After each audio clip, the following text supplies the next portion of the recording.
Log entry, the ketch Scarlet Queen. Position, 123 degrees, 8 minutes west, 37 degrees, 31 minutes north. Gyro compass course, 237. Wind, fresh. Sky, fair. Remarks, cleared port of San Francisco at 2:30 p.m. Sailing delayed 19 hours due to death of first officer. Cause of death, the Shanghai secret.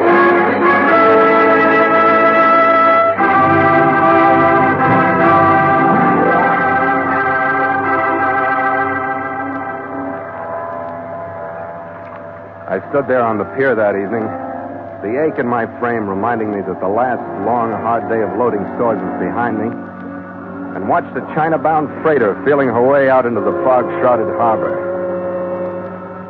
The Scarlet Queen nudged her fenders against the dock right below me, her bright work shining like costume jewelry even in the failing light. She was beautiful in her new white paint, and she was mine, all 78 feet of her. She rose and fell, just a little, delicately, lifting the carved wood figure under her bowsprit out of the shadows now and then. A fresh, young body, looking forward, bold, teasing, dressed in only a crown and painted brilliant red. The Scarlet Queen, the woman my own particular world revolved around. But that gray San Francisco evening wasn't cut out for romance between man and lacquered wood. I didn't hear him as he walked up behind me, but it didn't take me long to pick up the odor of a jail cell after he opened his mouth. You Philip Carney? Yeah, that's right. I'm Kessel, San Francisco homicide. You know a man named David R. Malone? Yeah, he's my chief mate. What'd he do? He died. Come on, you got a date at headquarters. Wait a minute. It's a little sudden on a full stomach. What happened to him? The books are going to call it murder by a person or persons unknown. Homicide wants to know you better.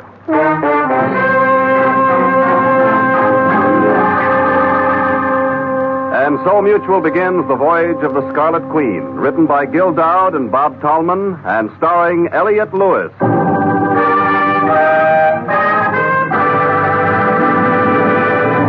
The Scarlet Queen, proudest ship to plow the seas, bound for uncharted adventure. Every week a complete entry into the log, and every week a league further in the strange voyage of the Scarlet Queen.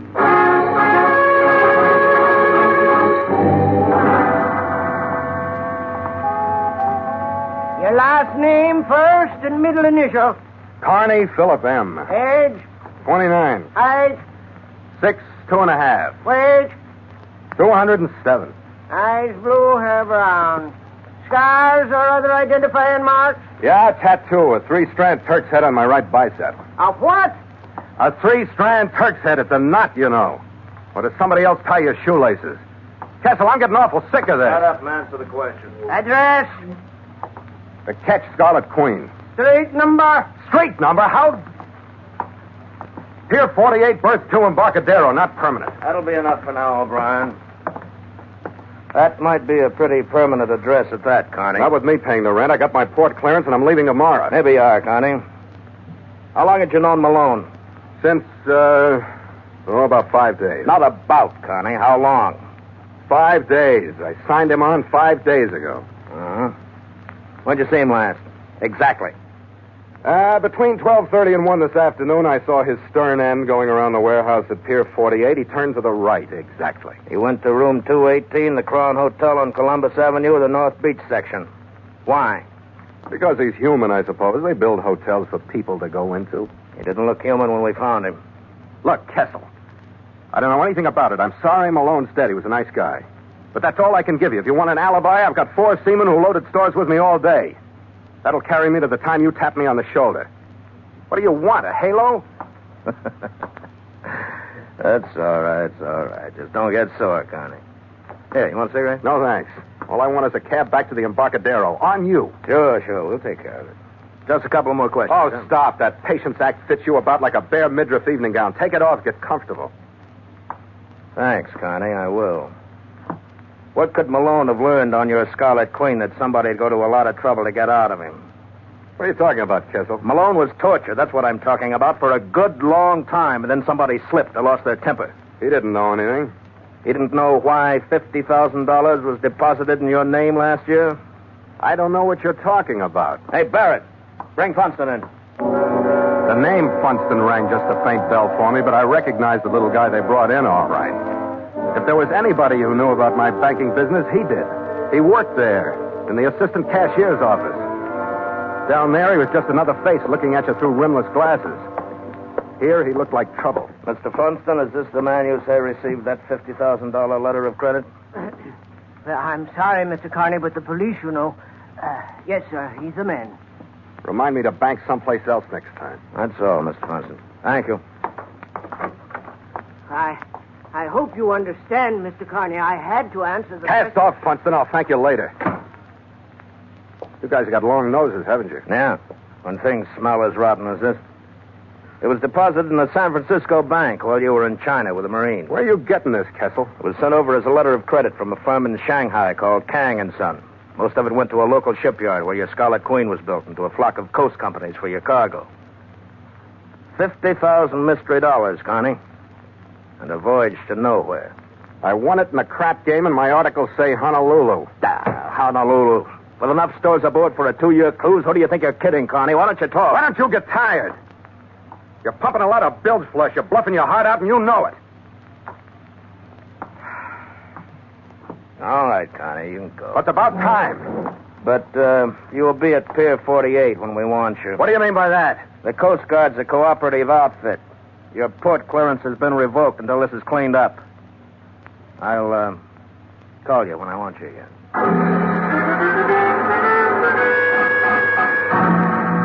I would have traded places with any engine room hand on any Great Lakes ore ship after I left Kessel.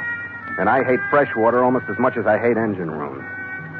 Kang had warned me when I signed with him in Shanghai. The opposition, he called them. An octopus with a body in an office building in Hong Kong, a brain called Constantino, and the tentacles groping across the world for the prize Kang was sending me after.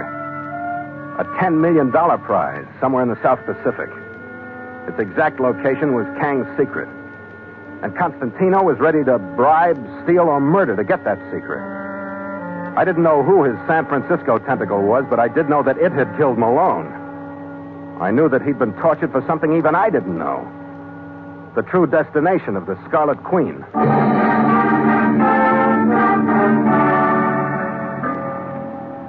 It was 7:30 by the time I got back to the Queen. I checked her mooring lines, went into my cabin, poured myself 2 quick, stiff drinks, and started to clean a .45 automatic I'd gotten out of the habit of wearing. If Constantino's machine had gone into operation, I figured it might be a healthy habit to get back into. I had it stripped and spread out on my desk. And that's when I met Gallagher. Big Red Gallagher. Hello, Skipper. Who the devil are you and how'd you get aboard? I wanted to talk to you. I'm Red Gallagher. Where's my gangway watch? He's got orders, nobody aboard. We tried, Skipper. Don't blame him. But you know how it is. I wanted to talk to you. He didn't have to explain. He held up a hand about the size of a fielder's glove and rubbed the knuckles as if they were bruised. He didn't have to say any more. He was about my size, wearing a shapeless, stained white duck officer's cap, faded dungarees, and a jumper with the sleeves rolled up. His face was heavy-featured, but not flat. His eyes gray and set off by crow's feet wrinkles and squinting into the sun. And they were laughing at me. But no harm done, Skipper. He isn't hurt bad. Maybe he wasn't big enough to put you over the side. Now, wait a minute, Skipper. Take it easy. We'll just bust up a lot of furniture and lose a lot of skin that way. Don't be so jumpy. All right, unload in a hurry and get out of here, then. What do you want? I hear you're looking for a new chief mate, and I want to sign on. Where did you hear I was looking for a new chief mate? I got a friend at the mall. He keeps me a beam of these things. Uh-huh. Is the rest of the story for sale? What story, Skipper? Is there something I should know? I don't like your trim, Gallagher. Maybe it's because you think you can get a berth after knocking my crewmen around. Maybe it's because I think you're lying in your teeth. Either way, I wouldn't get into a dory with you. Wait a minute, Skipper. I was made for this trip. I know that South Pacific. How do you know where I'm going? Maybe that scarlet beauty under your bowsprit whispered to me. You're too nosy for me, Gallagher. Get your sea boots off the ship. I'm manned and loaded and ready to shove as soon as I get clearance. When do you think that'll be, Skipper? What do you mean by that? There you go, getting jumpy again. That was a civil question. I just wanted to know how long, that's all. It'll be as quick as I can make it. Yeah. I guess I can't blame you for that, but maybe it'll be long enough for me to try again. You need me on this ship, Skipper. I've lived a long time without you. Keep your eye on the newspaper shipping columns, Gallagher. That's as close as you'll come to my sailing. After he left, I reassembled the 45, checked my naval code on the disposition and effects of deceased seamen, and started to get Malone's gear together. In the pocket of one of his coats, I found a match folder from the Gorgonio, a bar advertising pre-war liquor and continuous entertainment. On the inside, somebody had written a name, Helen, and a number that straightened me up like a right to the chin. It was 218, the number of the murder room at the Crown Hotel.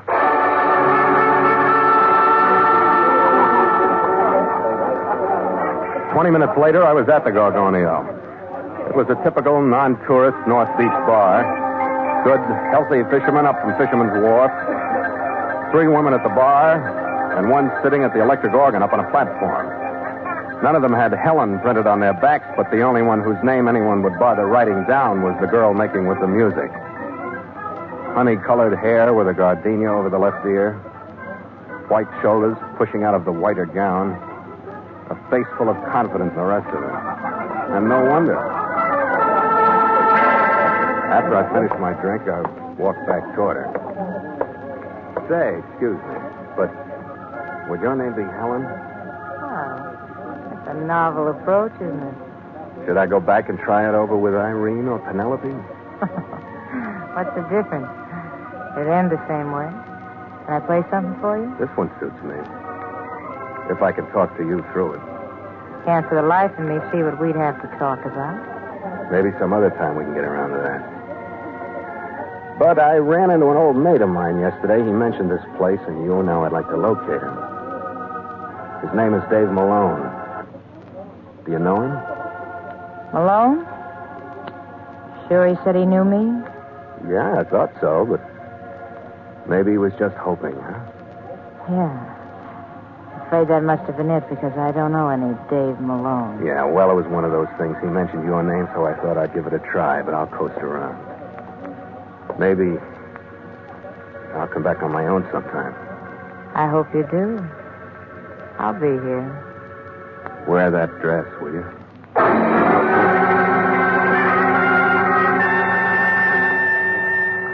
I had another drink at the bar and kept my eyes off her just enough to catch her looking at me with more than a professional look once or twice. She did go off guard right after I threw Malone's name at her. I was sure of it. I finished my drink and went out the door like I had someplace to go. But I stopped right after I got out of range of the windows, counted 5, and eased back so I could just look in. She was leaving the platform. And I, along with the good, healthy fisherman, watched her sway that white gown back to the phone booth. It wasn't taking her long to contact somebody about me contacting her. It was just chance so far, but they were Malone, Helen, and 218, the number of the murder room at the Crown Hotel. It could have been coincidence, but there isn't much room on the back of a match folder.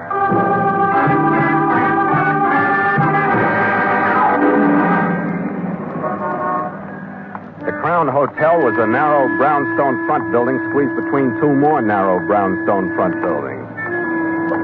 I looked in at the musty lobby. It was empty. I tried the door once to see if it was going to ring a bell someplace. When nobody showed up, I went in. There was a dingy brown hunting scene hung on one wall, and a dingy brown smell of bad ventilation hanging over everything. There was an immodest calendar from a Reno gambling club wasting its time behind the desk. And a register book that had seen more lives than Munchausen. And I flipped the pages back to the day before. Found room 218. It was registered to one John Smith.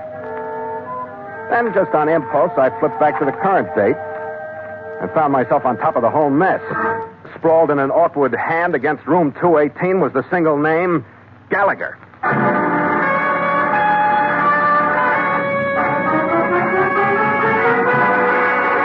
Room 218 and the name Gallagher. All I needed to keep me going up those stairs. All I had to remember to enjoy bringing that 45 out of my shoulder holster was the picture of that wide grin and those gray eyes.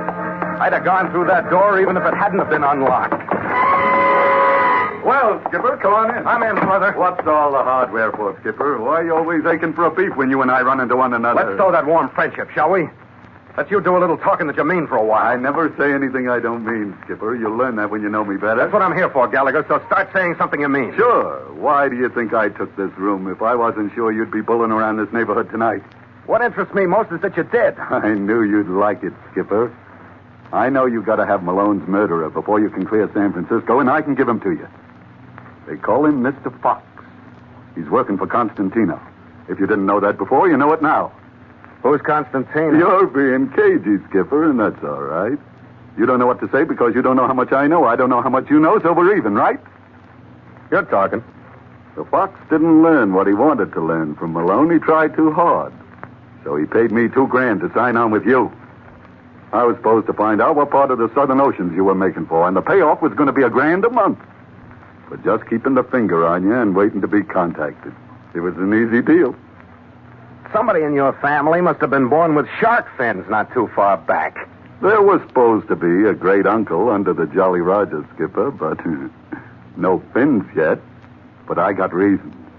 I'm telling you this because if they'd pay off like that for just a line on you, I figure the real dough is going to be made on your side. You got a hold of something big. I still want to ship with you, but for you. Well, I'm telling you, Gallagher, for the price of the Queen, I can't tell you who's crazy in this room. Nobody is, Skipper. You're going to be ahead, too. Believe me, you are. I can help you clear up the mess here in Frisco. I'll put you next to the Fox and his mermaid. Oh? Her name Helen? How'd you get that? She isn't hard to find. Well, that's right, Helen Curran. She led Malone to this room with a smile and a promise. Yeah. Either one would look good from her. I know I was there. She's seen you? Did you tell her who you were? Are you nuts? Then it'll work. Listen, but tonight you're the chief mate of the Scarlet Queen. You beat me out of the berth. If you'll go for that story, I'll get you Malone's killers. Or put me on a morgue slab for another $2,000. I trust you like I trust a compass at the North Pole. It'll take you a month to get him without me, Skipper. With you under homicide's 3rd degree? Yeah, even then. Now, here's my deal, and we both make headway. I get the mate's berth, and you get your port clearance. But we got to have a bait. That's you. And we got to have somebody who can put it in the right place. That's me. You got the 45. Take a gamble, Skipper. I'll show you how it works. It was about 11:15 when I pulled my left ear for luck the last time, followed them down to the lobby, took my last look at that Reno calendar. Gallagher looked like he was enjoying putting me on the block, and the only reason I could dream up for playing sucker was the idea that as long as I kept the line on him, I was at least secure to something. He squeezed me into the phone booth with him when he put the bait on the hook. He held the receiver so I could get my ear into it, too, and called Helen Curran at the Gorgonio. Hello, baby. This is Red. Oh, it's about time. I thought you were coming in. And something came up. Did you get the gardenia? Sure, I'm wearing it right now. When can I show you how much I like it? Don't talk like that when I'm so far away.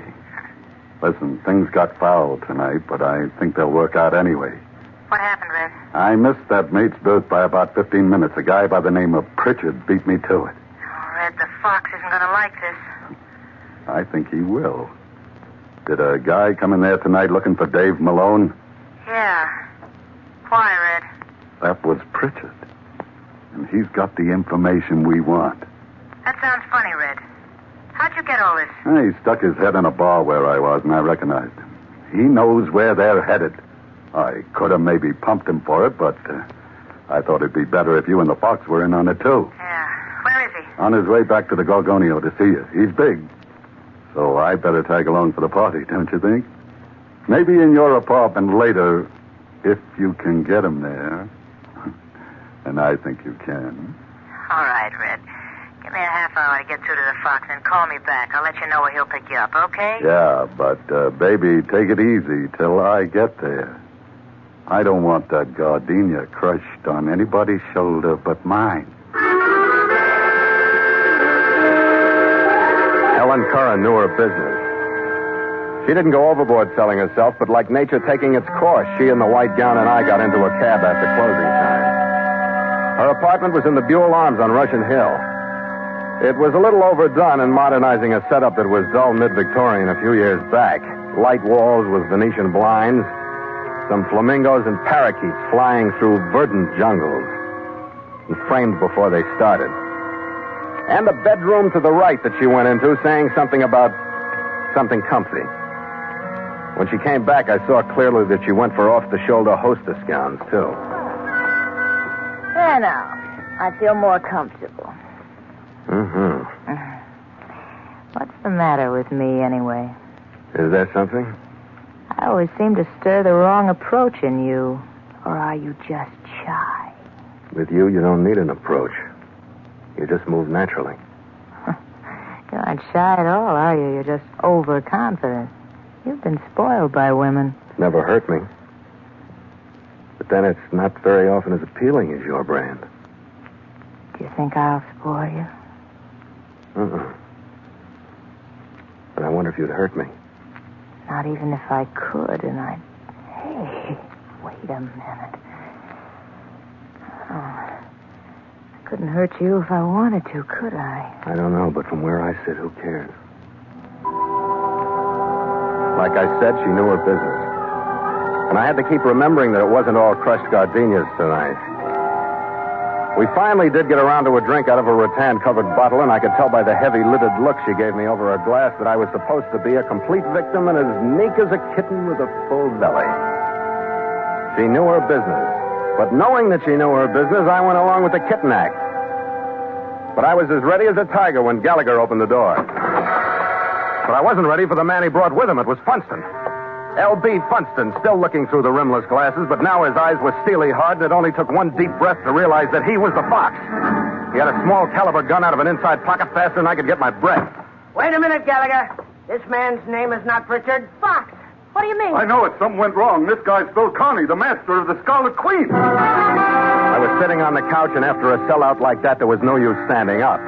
Helen left me like I'd broken out with the purple pox, and Gallagher still stood behind Funston looking at me with that grin. Red, he's the one who was in to see me earlier. Never mind, Helen. He isn't the guy I talked to. Never mind, I said.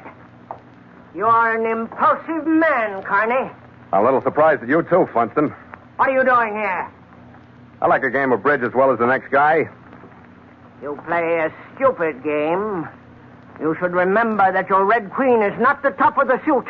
She'll do. She'll never win a trick. You'll never use her. Do you know what I mean? Yeah, I know what you mean. But you're bluffing, Funston. Oh? Either that or you're double-crossing Constantino and talking for yourself. Fighting to stay clear of Malone's murder. I want more than talk. You're still bluffing. You don't want to hurt me, because with me out of the way, Constantino's octopus would have nothing to follow. Wise up. You don't scare me. I'm too valuable. All right. I'll pay you $25,000 for the destination of your Scarlet Queen. I can't hear you. There are other methods, Carney. Now you're bluffing again. You'd never get it that way either. And what did Constantino say if you laid me next to Malone? That's something I'll have to find out. At the moment, that looks better than arrest for murder. Stand up, Carney. You're really on a spot, Funston. You're even getting the double cross from your own people in this room. Now, who's bluffing, Carney? I mean, you're getting it from Gallagher. He knew who I was tonight. Gallagher! Skipper, why do you have to rush? Hey, I'm all right, Skipper. I'll take him. What's the matter? I raced her across the room to a table. She had a drawer open and a nickel-plated revolver, half out of it by the time I grabbed her. Drop it! Drop it! Let go of me. I said drop it! Calm down, sister. Get over there and calm down. I grabbed her by the arm and tossed her across the room and had that 45 out before she landed. I twisted to look at Funston. Gallagher had hit him hard enough to keep him from opening until Christmas. He was tangled up with a throw rug and not thinking about a thing. Oh, well, Skipper, there's your port clearance and my chief mate's berth spread all over the room. Yeah. Now what the devil was the idea of you leaving me to shake hands with that gun of Funston for so long? I had to do it, Skipper, to keep him off guard. He knew our story was fishy before I got him up here. He knew? Yeah. He knew you hadn't signed on to chief mate. He had good spies. Where'd he find that out? He got it by being the honest banker. Huh? Eager to play along with the police. He kept in touch with your friend at Homicide, Kessel. Yeah. I knew that Kessel was a good man. But we're a great team, Skipper. We're standing up and they're laying down. But Constantino isn't with them. We'll hear from him again. Keep an eye on him, will you? I got a proud call to make to Homicide.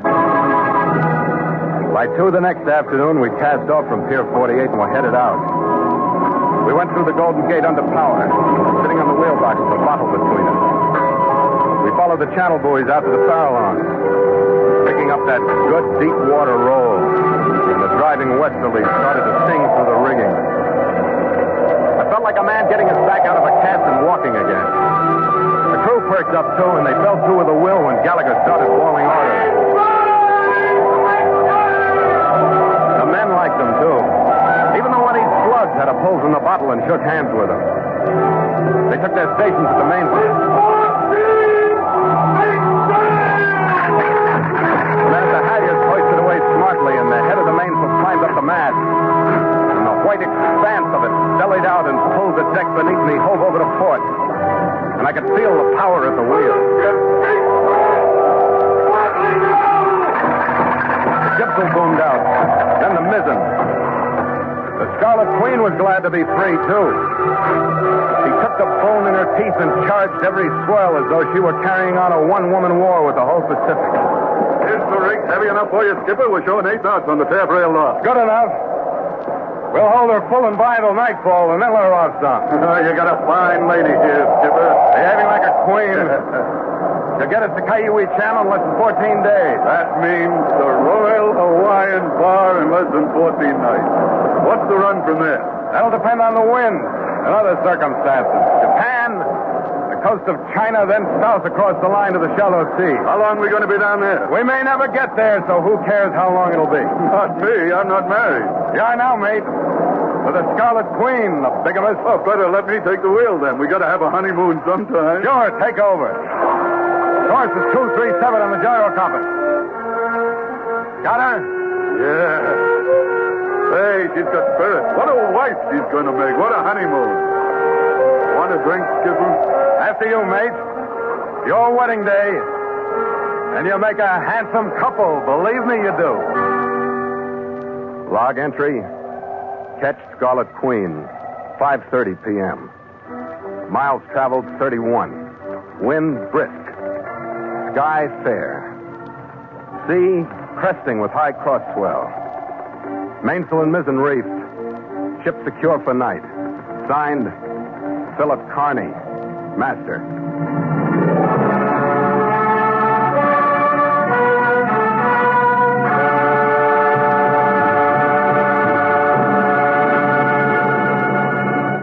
The Voyage of the Scarlet Queen has come to you through the worldwide facilities of the United States Armed Forces Radio and Television Service.